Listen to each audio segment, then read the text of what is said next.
So I have started and or bought and sold 5 pharmacies over my 30-year pharmacy entrepreneurial journey. 4 of them successfully, and one of them... How many pharmacies, Leonard? How many pharmacies total? 5.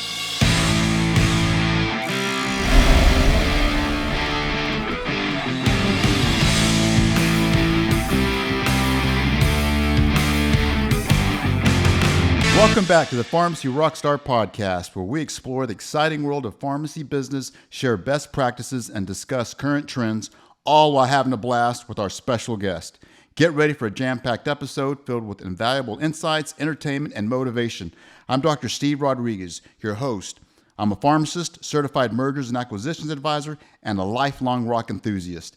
A huge thank you to each and every one of you for joining us today. Don't forget to leave a comment, show some love by liking and subscribing to our channel for more exciting content. Today's guest is a pharmacy and business rock star. He gives visionary entrepreneurs the life they thought they were going to have. He does this by implementing a system that makes their company predictable and sustainable. He helps business owners go from a whack-a-mole management to a systematized process to align your team to successfully predict outcomes and the life you deserve. He is a former pharmacy owner himself and my former boss. Ladies and gentlemen, it is my honor and privilege to introduce to you my mentor and my friend on the Pharmacy Rockstar podcast, Leonard Lynskey. Hey, Leonard, how you doing? Thanks, Steve. I'm Yes, good, sir. man. How are you? Thank you for the intro. That was very kind. Oh, man, well, good. That's all you. It's all true, right? Well, I appreciate it. Yeah. I'm a Yes. former rock star, but I am a former pharmacy owner. No. You are a rock star, Leonard. You would not be on my show if you weren't, So for everybody out there, back in the day, I was a young, feisty little pharmacist. I thought I knew everything. I thought I was going to go out and change the world. And then one day, I don't remember how I heard about it, but someone was needing a pharmacy manager, a PIC, for a store in Princeton, Texas. And so I applied for the job, and I got it. And I tell you what, I thought I knew what I was doing until I met this guy. This guy was a sharp operator. I mean, I learned so much from Leonard. I attribute my ability to own my own pharmacy and what I've attained, my pharmacy success, I attribute a lot of it to Leonard. And so Leonard, I cannot thank you enough for that. The lessons you taught me, my God, you showed me like inventory management, like the importance of managing your inventory and pharmacy. You were just, man, that was your thing. And so folks, those of you that don't understand how important inventory is, Leonard was the guy that taught me that. So please be sure, if you're a pharmacy owner or you're an aspiring pharmacy entrepreneur, your 2 biggest expenses in your pharmacy are your inventory and your payroll, okay? If you get either one of those 2 things out of control in your business, you're going to be in a world of hurt. Well, Leonard was the guy that showed me the importance of those 2 things. So please like, share, comment, share this video with all your friends. That's the whole reason why I created this podcast, was to provide this valuable information to all of our colleagues. So please like, subscribe, share, comment. I'd greatly appreciate it. But Leonard, so I know a lot about you already, but tell my audience about yourself. Tell them, what's your story, what's your mission? Tell everybody what you do. So, my story is I went to pharmacy school, went to the university, graduated from University of Houston from pharmacy school, long time ago, 1985, and really went to pharmacy school because I wanted to help people, and I wanted to own my own business. And back in 1985, pharmacies were the second most successful small business in America behind hardware stores. So it was really a way for me to marry. I enjoyed chemistry.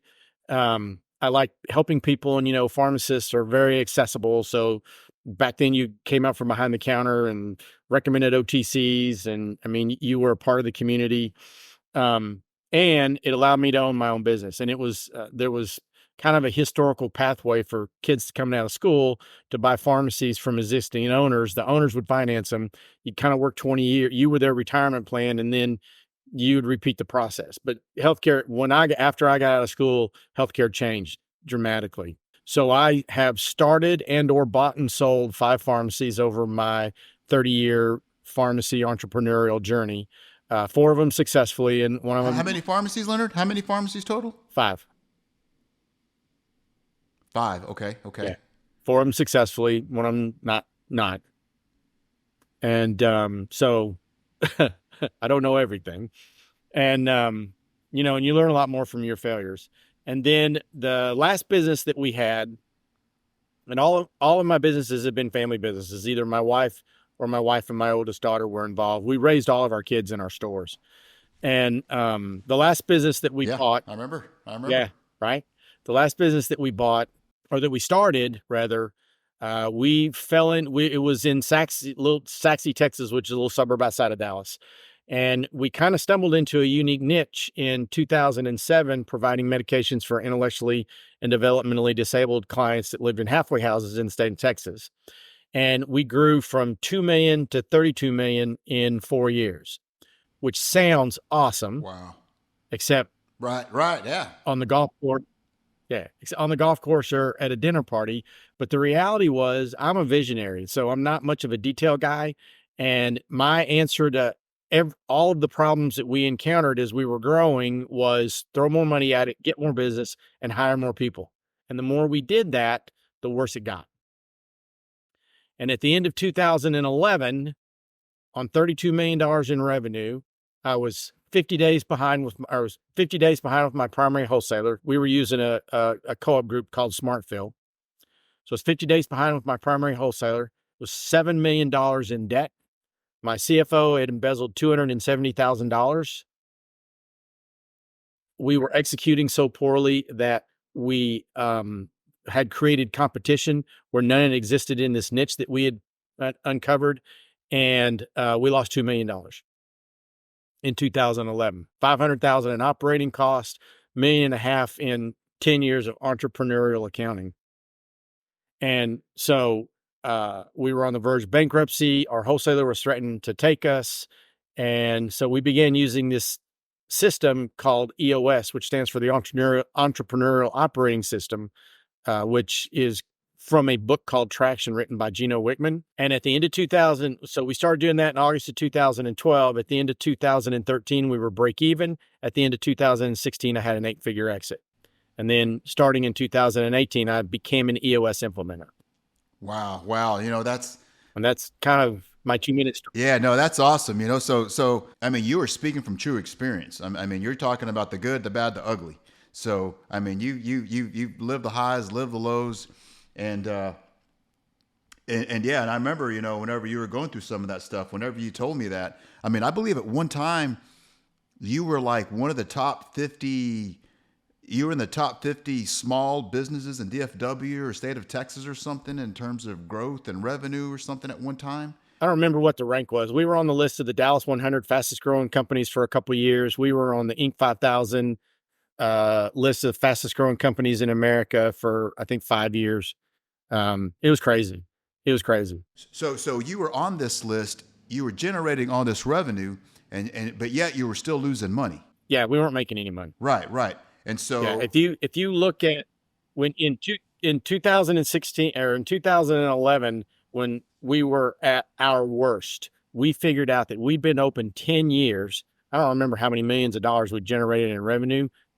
And over that entire 10-year period, we'd lost like $1.5 million, like real dollars. So how did this EOS thing come about? Tell me, how did you get into this? I mean, because in fact, you're the one that had me read the book Traction. Fantastic book. Everybody, if you have not read Traction by Gino Wickman, please get that book. I mean, that book totally rocks. Yeah, and the thing about Traction is I'm going to plug it a little bit because I implement Traction now for companies, but even if you just get the book and implement some of the tools, there are real tools in that book that you can implement in your business tomorrow that will help you get a grip on your business. But how I got into it was I was in a CEO peer group called Vistage, and one of the guys that was in my group, and I was sort of the flavor of the month. I was always the problem business because I was a mess.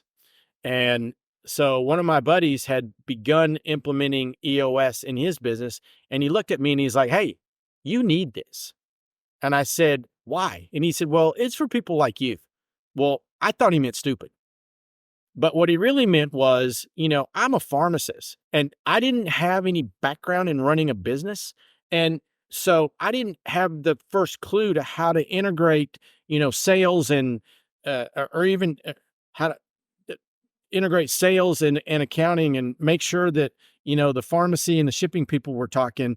And, eh, and more importantly, the biggest thing that I didn't know how to do was work on the business and not in the business. The biggest struggle I think that small businesses have, pharmacy or not, is that the owners get so wrapped up in the day to day, they're so in the weeds that they can't elevate up and see the bigger picture. They're too in the business, and to get out of your own way, you have to work on the business. I did that as well. I mean, I think so many of us, as business owners, we get caught up working in the business instead of on it. And so many of us, feel that, well, nobody else can do the job as good as I can. If you need to do something right, if you want it done right, you got to do it yourself. I mean, but that's not just pharmacy owners. That's all kinds of business owners that have that problem. How does EOS change that? Like, what does EOS do for business owners that think like that have that problem? So the idea in EOS is that there are 6 components that you have to strengthen to improve your business, and improve your business means grow profitably, and you're managing the business isn't managing you. And unlike a lot of other books, like if you go out and read Good to Great, it's got some great ideas in there, but it doesn't tell you how to do it. There's no step 1.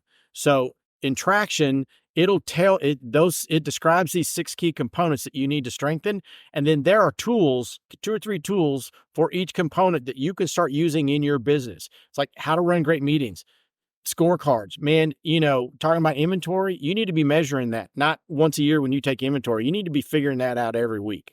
Um, Scorecards, setting and executing priorities, creating the right structure, even if it's just 5 or 6 of you, making sure everybody's in the right structure and that they understand their roles and responsibilities and how they contribute to the success of the company. You got to have a clear vision so everybody knows where you're going and how you're going to get there. And it doesn't matter if you're 3 people or 300, these principles really, really work. No. So what do you do then as an EOS implementer exactly? So as an EOS implementer, I actually come in and work with companies to help them implement EOS into their businesses. And so I provide I'm like you can install it yourself or you can go hire an expert to install it for you. I'm the expert you hire to install it for you. What size businesses do you implement EOS for? Like like how is somebody watching this, would they say, hey, well, is my business too big or is it too small? Does it need this? Could it use it? Yes or no? 10 to 500 employees. It's not even about money. It's really just about it. Because the more employees you have, the more complex your business starts to get. And so once you get above 10 or 15 employees, you start to build in that complexity, and you need the clarity and the simplicity that EOS brings. Okay, wow. And you've been doing this since 2018, you said? 6 years.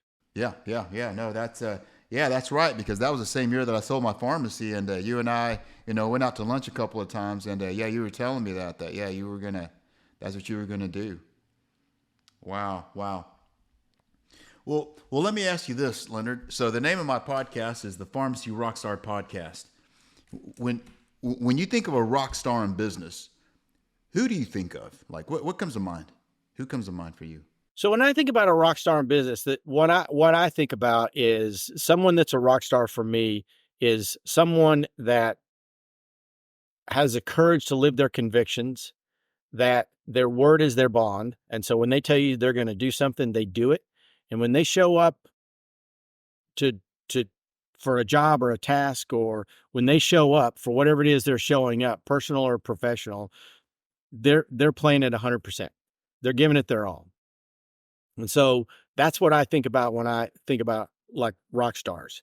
And I um there's a couple people that come to mind for me. One of them was when we were going through this down period at Complete Pharmacy Care, which is the name of the pharmacy I had.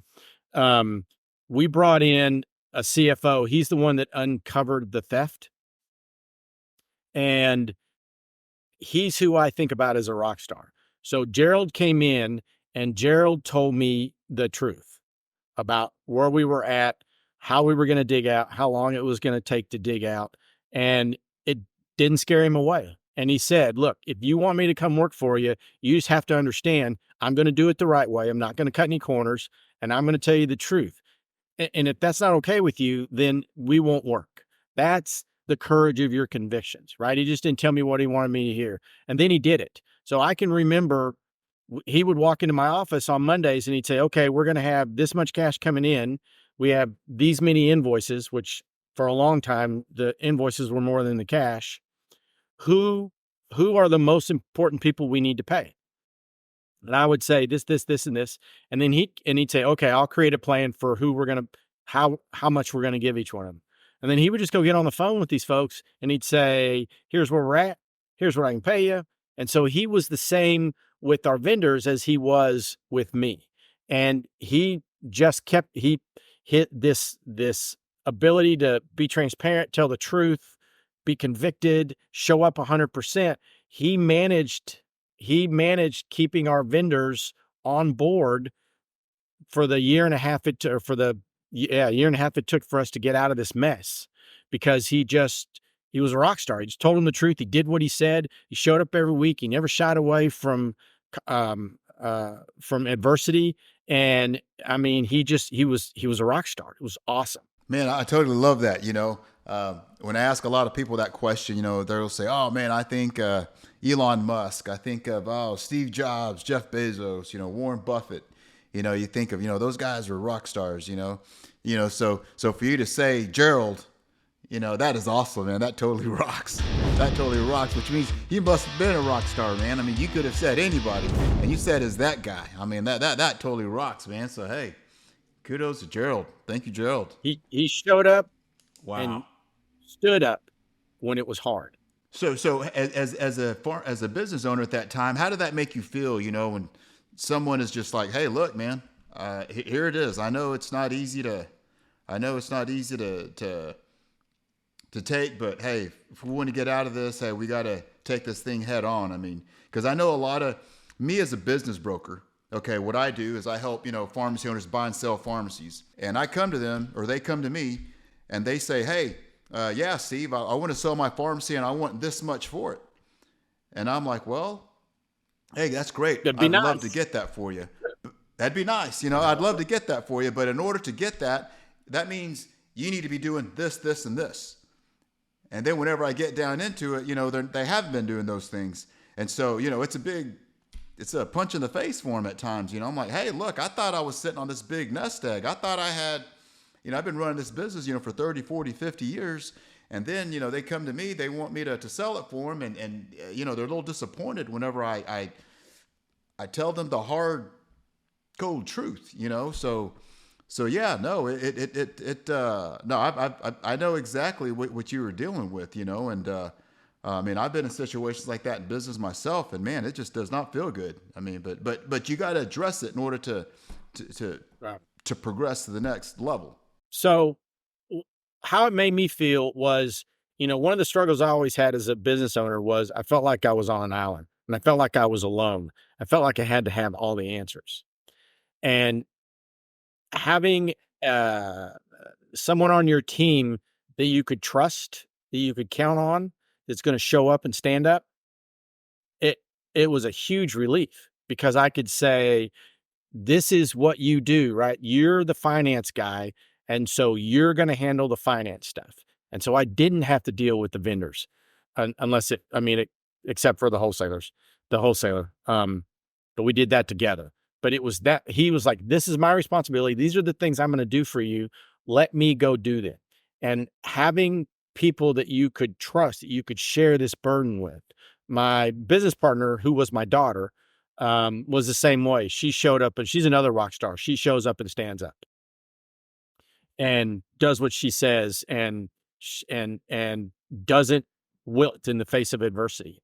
And same thing with her, right? So now I've got these two core people on my team that I know I can count on 100%, that have my back, that are going to, Amy was my operations person, Jared was my finance person, and I didn't have to worry about those parts of the business because I knew they had it.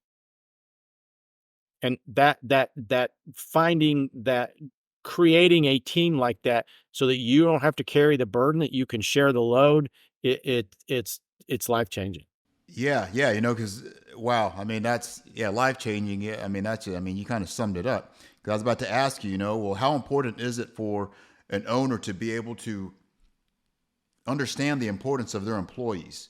Understand the value of an employee. I think there's a lot of, again, going back to that mindset of a lot of owners, they think that they can do everything themselves. And you and I both know that you can't. I mean, you can't do that and have a successful business anyway. This is how important it is. You should have a team that you should feel like you're the dumbest guy in the room or gal, right? You should have people around you that are that smart, that talented, and that if you left tomorrow, everything would be fine. It's freeing. It's liberating. The To understand, though, the people that you need around you, you have to be clear. First of all, you have to be clear on your vision. You have to know where you're going, right? What are your core values? Where do you want to be in 3 years? Where do you want to be 10 years from now, right? What's your big hair, what Jim Collins calls your big, hairy, audacious goal? What's your purpose? Why do you exist? And it doesn't have to be this thing, this long, right? It's just, why do you exist? What are you here for? Why do you get up and come to work in the morning? And why should anyone care? So if you've got clear values, a clear purpose, you know where you want to be 10 years from now, you know where you want to be 3 years from now, then you can plan for next year and next quarter. Once you know that, then you can figure out the people you need to achieve those goals. And you think about them in terms of seats, right? Because every business needs to do things. Every business, whether you're ExxonMobil or Betty's Beauty Shop, you need to do 3 things really well to survive. You got to get work, you got to do work, and you got to get paid. And so when you think about it that way, and then you got to have somebody that's overseeing all of that to make sure it's happening on a day-to-day basis. And so when you think about it that way, right? And then you start saying, okay, well, how am I going to get sales? If I'm not, because as a pharmacy, you just can't open a door on a corner and wait for people to come in anymore. That model is gone or struggling. So how am I going to get sales? And what is it from sales that I need? And then once you figure out what you need in sales, then you go find a person that can do those things. And what am I going to need in operations, right? Which is typically a PIC. What do I need my PIC to do to be successful? And then, my finance seat, because sales is get work. Your PIC or your operations person is doing work.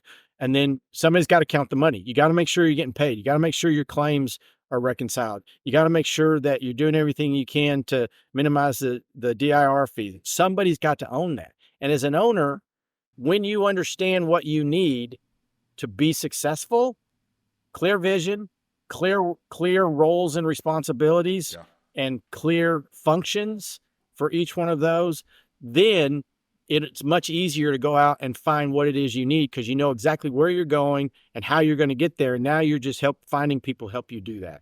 That rocks. That totally rocks. So what would you say to employers, to business owners that say, well, Leonard, how do I get people like that? I can't find people like that. I can't get people like that. What you're saying is, yes, it all sounds great, but I can't get people like that. What would you say to guys that think that way? So here's what I'd say. People don't buy what you do, they buy why you do it. And if you're showing up and you put an ad in the wherever, right, you've got a job posted, and it's like, hey, we're a pharmacy. We have great benefits. Here are our hours. How does that make you different? Why would someone pick you over CVS or Walgreens or Joe's Pharmacy next door to you, right? What's going to make you stand out? If instead you went out in the marketplace and said, hey, I'm Leonard's Pharmacy, and here are my core values. We act with integrity. We do the right things for our clients. We are always looking to learn and grow. And where we want to be in 10 years is we want to be a $50 million pharmacy with 5 locations. And our whole purpose is improving people's lives. Is that a company you want to come work for? Would that get you excited and get you up in the morning? Right? Now The people that think that's cool will reach out to you, and the people that don't won't. And then when they reach out to you, now you can talk about benefits and hours and vacation and all that crap. But you've got to tell people why they should work for you. And that's where most companies, pharmacy or not, where most businesses fail. The companies that I work with, when they describe why you should come work with them, for them, with them, they are much more successful at recruiting than somebody that's like, hey, I got this job. People don't buy what you do; they buy why you do it. Have you heard of the Pharmacy Guild? It's a new it's basically a union. It's a union of pharmacists and technicians that's been recently started. I had one of the founders on my show last month, and basically it all started. She and another pharmacist, they work for the chains, and it's no secret that there's a lot of burnout, amongst the chain pharmacies when it comes to staff pharmacists. Right now, I mean, from you and I both know there's a lot of pharmacy schools in Texas, and yet a lot of these chains, they're still having trouble, staffing a lot of their pharmacist jobs. And it's, I think you and I both know, the reason why. And it goes back to that why, right? It goes back to, what's your vision, it goes back to all of that stuff. So basically, there's a movement to unionize within pharmacy, and I wanted to ask you what your thoughts are on that within the pharmacy industry. Do you think that's a good thing, a bad thing? Do you think it'll help or hurt the industry? How is it going to affect healthcare? Everybody talks about healthcare costs. What are your thoughts on that? Pharmacists may still be, I don't know, but used to be one of the most respected professions in America, because we had the ability to come out from behind our perch and meet people face to face and help. And I think that is in this current healthcare arena, with the reimbursements and the corporate driven, bottom line thinking, corporate. I mean, pharmacy has become a commodity. The profession of pharmacy in some respects has become something of a commodity, and it's kind of been a race to the bottom.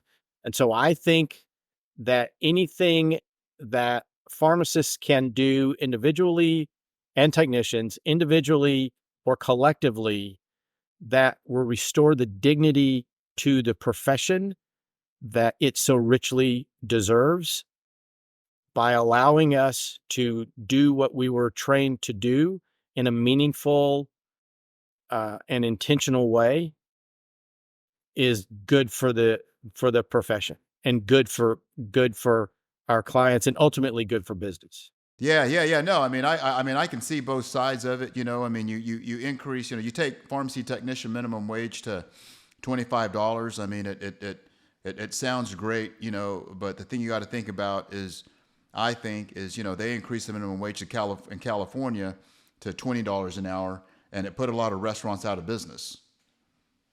Because they just can't afford it. I mean, they're just not making enough money, and there's not enough profit, in order to keep their doors open. So a lot of restaurants went out of business. And, and if you have a $25 an hour minimum wage, across the board, I have my concerns that, it would impact healthcare, and, prices would increase along with that. And so it's just, it's, I mean, there could be some unintended consequences, is what I'm saying. I mean, because the thing is, let's be honest. I mean, if you've got a great technician that does a great job for you, they're already making that. I mean, they're already making at least that much. So so that's my only concern, is that if you do that across the board, you got good technicians, and even not so great ones. Everybody's making $25 an hour. I mean, I'm like, ugh.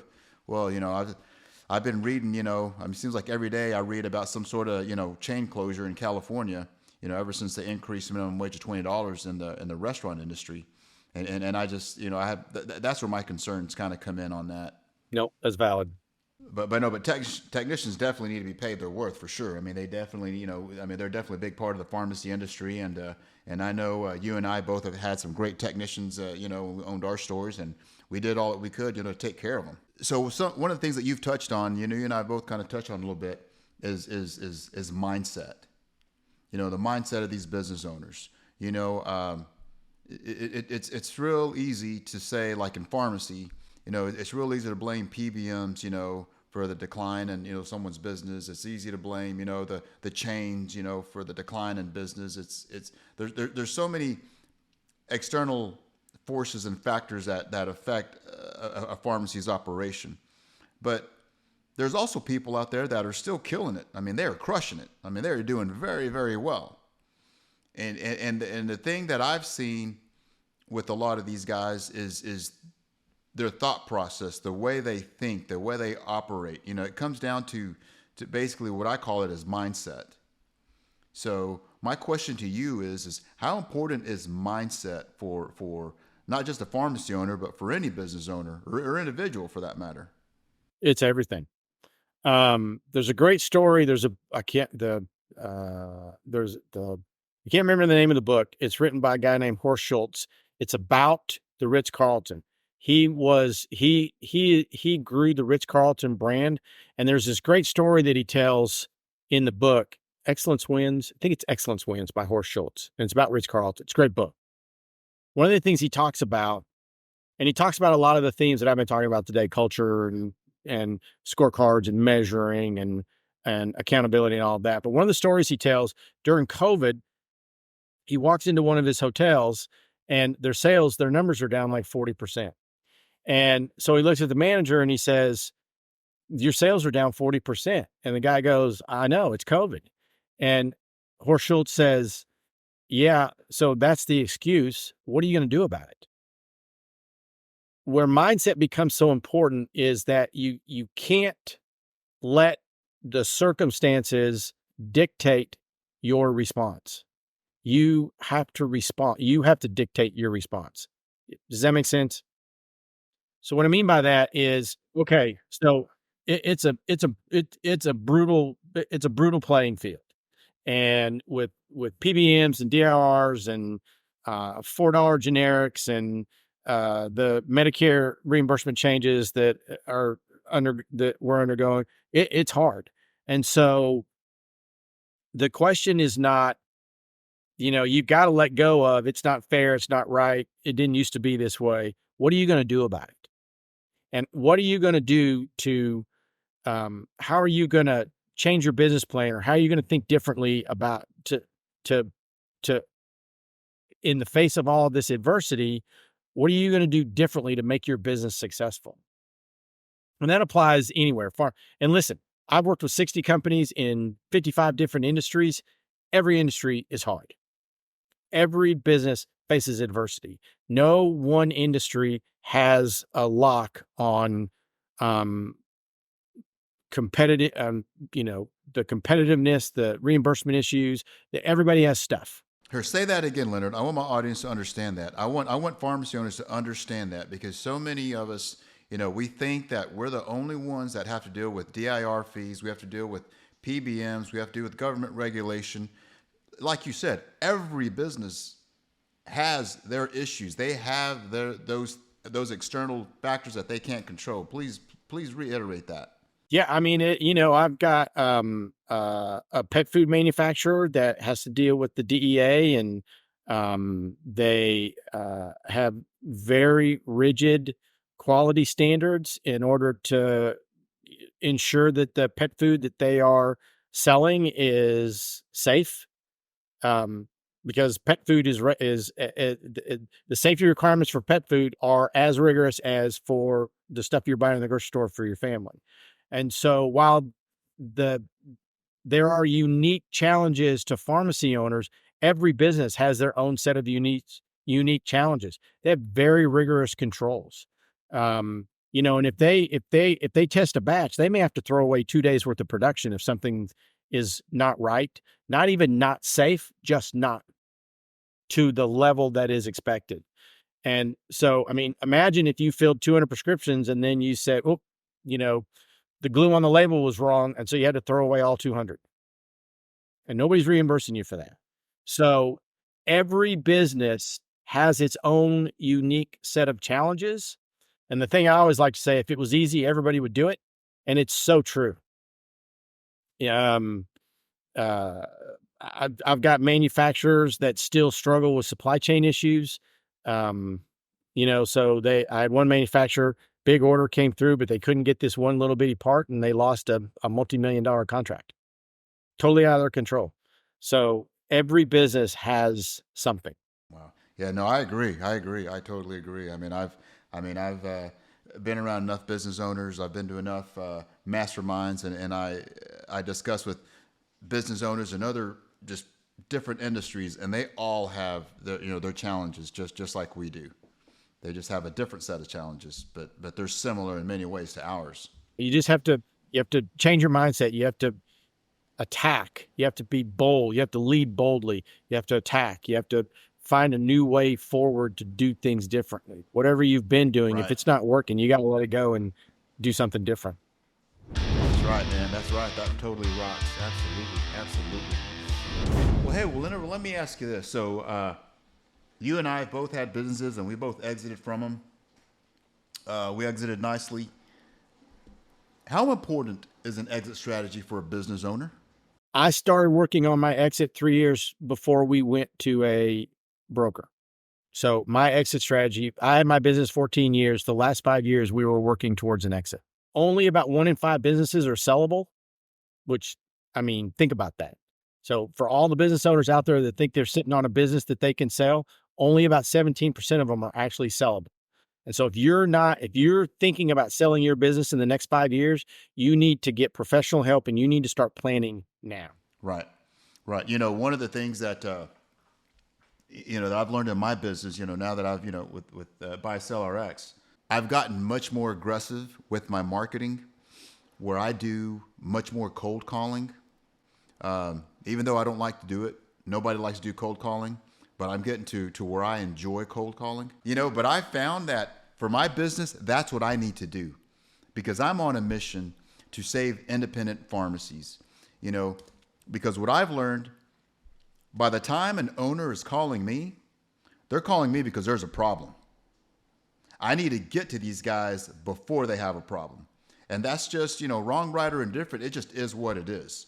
So that's what I'm doing, is I'm reaching out to guys, and they may not be thinking about, I'll give you an example. I called a guy last week, 75 years old. He's 75 years old. He's still working the case at his pharmacy, and he says he's not ready to sell. He says he's probably got another 20 years left. And I'm like, okay, sir, hey, I'm totally with you. I completely understand. Those are the guys I need to call. I'm like, hey, come on, we got to, let's be a little realistic here. You're sitting on you're making money, you're doing well. You need to exit while you're on top. And so that's why, I've learned that some of the best leads, the best deals I've gotten is guys that, yeah, they might cuss you out. They might, hang up on you, whatever. But eventually I need to get to those guys. So why would you say so many business owners are so reluctant to have that conversation? Like this guy, 75 years old, he still thinks he's got 20 years left. Why are they so reluctant to speak to a merger and acquisition advisor like myself about a potential exit strategy? A couple things. I think number one, that entrepreneurs are always overly optimistic, whether it's pharmacy or any other business. We all think there's more upside and we're going to make more money and it's worth more and we're going to last longer. And I think when you come to the realization that it's time to go, you should have thought about it 2 years ago. The other thing is that I think, for me anyway, I can't speak for everybody else, but for me, so much of my identity was wrapped up in my business. I didn't, it was, took me a long time to learn how to let go of that, how to separate the, I'll give you an example. I had a client that was really struggling financially.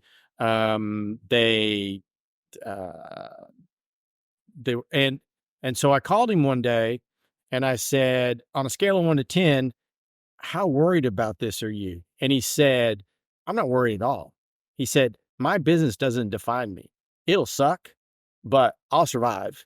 And they can't take my family, they can't take my house, and I'll do something else.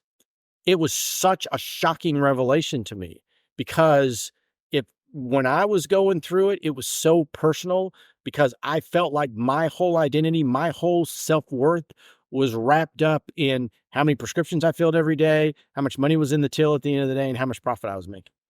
And so when we were struggling, it was emotionally really, really hard for me because it felt like not only was the business struggling, but I was failing as a person. And it was hard for me. And even after I sold my businesses and I did really well, it took me about a year to really decouple from that. I'm not my business. And so I think that fear of not knowing, not having if you don't have a clear personal vision for yourself, who am I as a person? What are the things that I like and love doing? What would I do tomorrow if the pharmacy or whatever business I had went away? If you're not clear on that, the thought of selling it or closing it or passing it on is terrifying.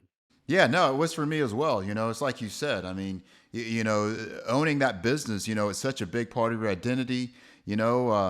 Like I know you and I, we've changed diapers, on the pharmacy counters, and you have so many memories there with your kids and your family, and just yeah, it's hard to let go. But there comes a time, when you have to recognize as a good entrepreneur, you have to recognize the opportunities. You have to know when the timing is good. Time is good to get in, but you also have to know when the time is to get out.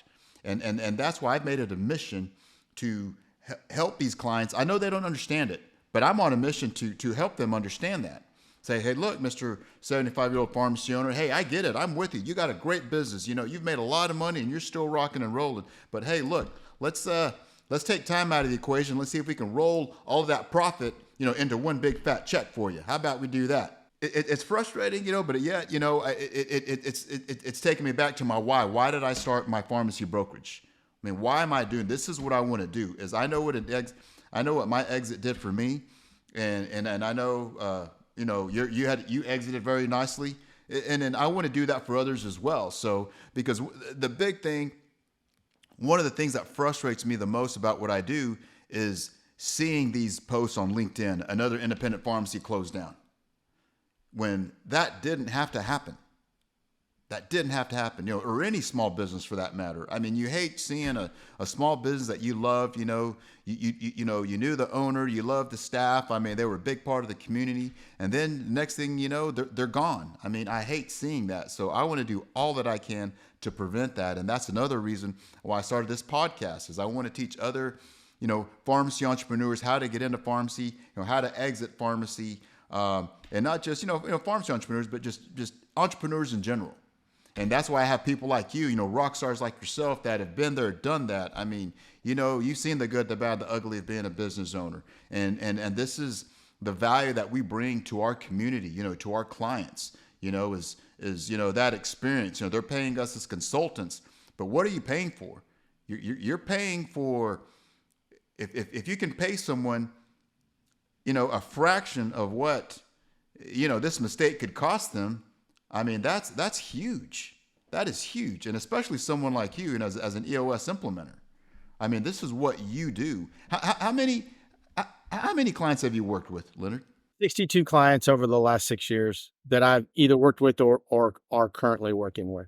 And how much business would you say those clients altogether, like the total revenue that they've generated, like in those businesses, like?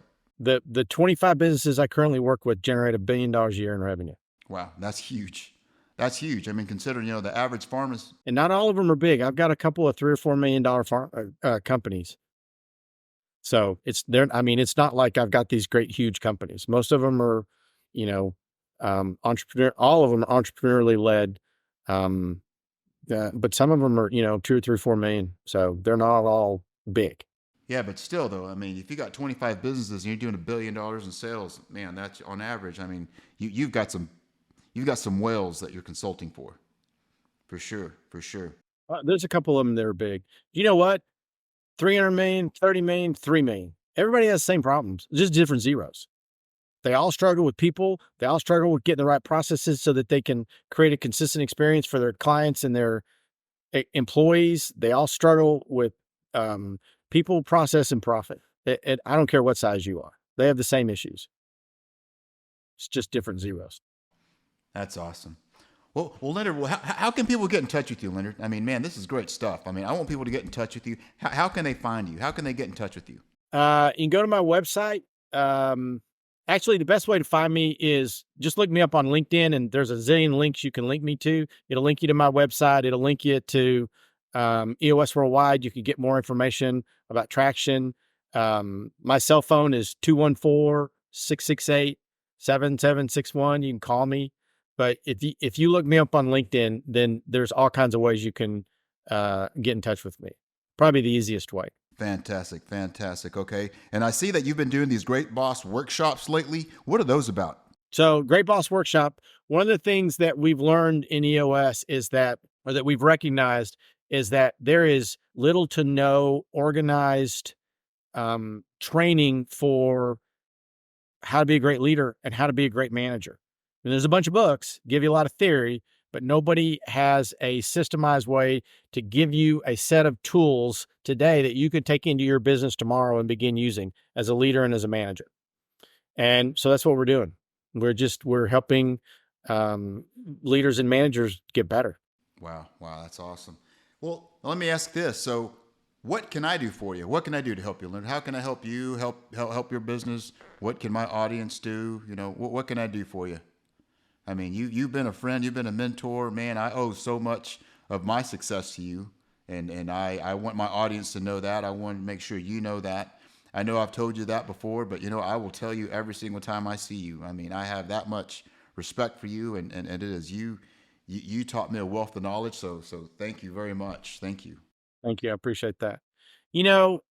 I guess, Steve, we're kind of on the same mission, just different vehicle.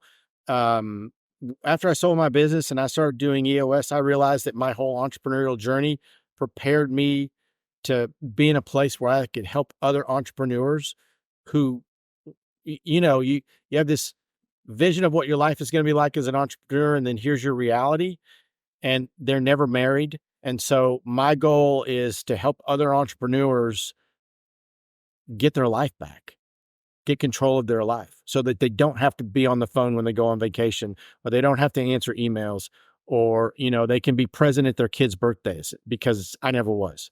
And it's a lonely existence. I loved it. It wasn't bad, but I don't want to leave that impression. I loved it, but it's hard. I mean, it's the first thing you think of when you wake up in the morning. It's the last thing you think about when you go to bed at night. It's always on your mind. It's always there. And so my mission is to help entrepreneurs get their lives back.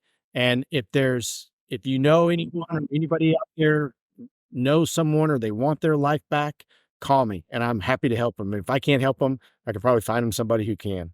Yeah. And I love how you posted on your LinkedIn, that you give visionary entrepreneurs the life they thought they were going to have. I just thought, wow, that's powerful, man. I mean, that's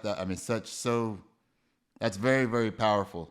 Well, hey, look, before I let you go, I got to ask you this question.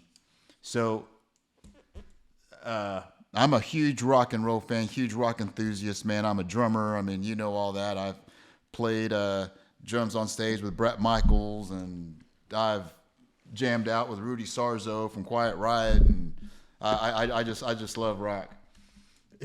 Who is your favorite musical rock star? Like when when it comes to music and rock stars, who do you think of? Who do you like? Jimmy Buffett. Jimmy Buffett. Why? Tell us, what's your Jimmy Buffett story? Jimmy Buffett.